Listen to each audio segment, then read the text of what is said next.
삼성전자, 포스코, SK하이닉스 이런 대기업들은 이름만 들어도 가고 싶은 기업이죠. 네, 안녕하세요. 오늘도 설날 맞이하여 출근했습니다. 반갑습니다. 오늘은 서비스직에 되도록이면 근무하지 말라라는 이야기를 드리고 싶습니다. 물론 서비스직이 있기 때문에 세상이 돌아가고 그분들이 계시기에 제가 주말에 편안하게 장도 볼 수 있고 영화도 볼 수 있고 서비스를 이용하는 제 입장에서는 참 좋습니다. 그분들이 못났다, 나쁘다라는 이야기는 결코 아니에요. 일단 제 경험을 말씀드리고 싶은데 이전에 제가 강남 호텔에서 근무를 했었다라는 이야기를 드린 적이 있어요. 저는 일본의 대학교에서 관광을 전공을 했고 자연스레 선배들도 제 친구들도 호텔이나 아니면 여행사 쪽에 취업에 눈을 많이 두기 시작을 했어요.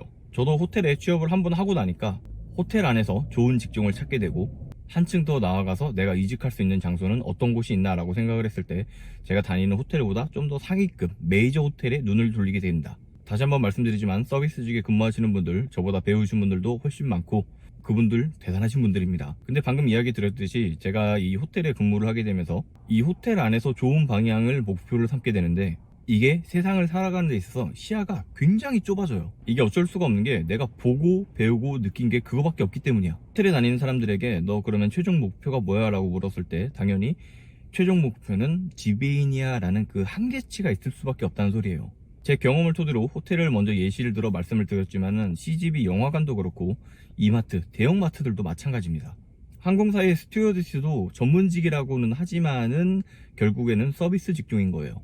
CGV니까 CJ 정직원이라고 할 수도 있겠고 신세계 정직원, 대한항공 정직원이라는 타이틀은 달 수야 있겠죠.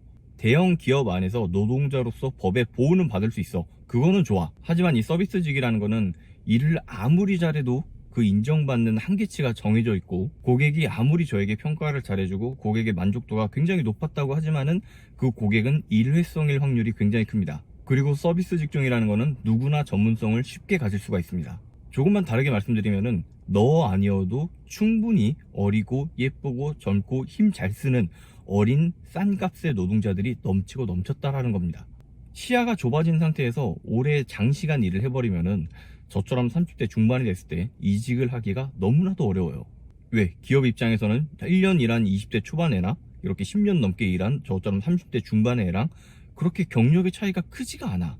스펙의 차이도 마찬가지로 그렇게 많지 않을 뿐더러 요즘에는 어린 친구들의 스펙이 훨씬 더 뛰어납니다. 그리고 어린 친구들을 채용을 해서 갑질을 해도 그렇게 말이 많지가 않아요. 머슴살이를 해도 대감집에서 하라는 이야기가 있습니다. 물론 그 대감집 대형 그룹 안에서 일을 하게 되면 좀 더 이득이 많이 보겠죠. 하지만 제가 오늘 영상에서 말씀드리고 싶은 거는 그 대감집이 성장할 수 있는 회사인가 아닌가를 먼저 파악을 했으면 좋겠습니다. 그리고 그 성장할 수 있는 기업이냐 아니냐의 가치는 아마 이공계냐 아니냐로 나눠지는 것 같아요. 저 역시 문과 출신입니다. 나는 기계, 화학, 컴퓨터, 프로그래밍 뭐 아무것도 할 줄 아는 게 없어. 그러니까 나는 열심히 서비스직에서 감정노동을 통해 내가 자본금을 모은 다음에 치킨집을 차려야지 라고 하는 순간 인생이 망하는 최단 테크트리를 타는 거라고 보거든요. 성장할 수 있는 건 딱 30대까지인 것 같습니다. 제가 우리나라에서 이름만 들어도 알 수 있는 초대기업들의 미팅을 몇 군데 다니면서 느낀 건데 생각보다 문과 출신들이 굉장히 많아요. 물론 개발이나 설계 이쪽은 이과들이 압도적으로 많겠죠. 하지만 그 외에 구매가라든지 영업, 외주관리, 회계, 총무 이쪽은 문과들의 자리가 넘치고 넘칩니다. 삼성전자, 포스코, SK하이닉스 이런 대기업들은 이름만 들어도 가고 싶은 기업이죠. 하지만 그 문턱이 높은 거는 사실입니다. 아마 서성한 중경외시에서 컷당할 확률이 커요. 그러면 현실적으로 어떤 방법이 있느냐? 그 대기업에 외주처로 들어가서 경력을 쌓으세요. 그 외주처들은 여러분들이 고스펙이 아니어도 충분히 들어갈 수가 있는 자리들이 있습니다. 그렇게 되면은 제가 처음에 말씀드린 것처럼 그 분야에 들어가서 그 시야가 생긴단 말이야. 그렇게 됐을 때 자연스럽게 이직에 대한 기회를 잡게 되고 정보를 얻을 수가 있습니다. 하지만 서비스 직장에 들어가는 순간 그 기회조차 없습니다. 오늘 영상 여기까지입니다. 감사합니다.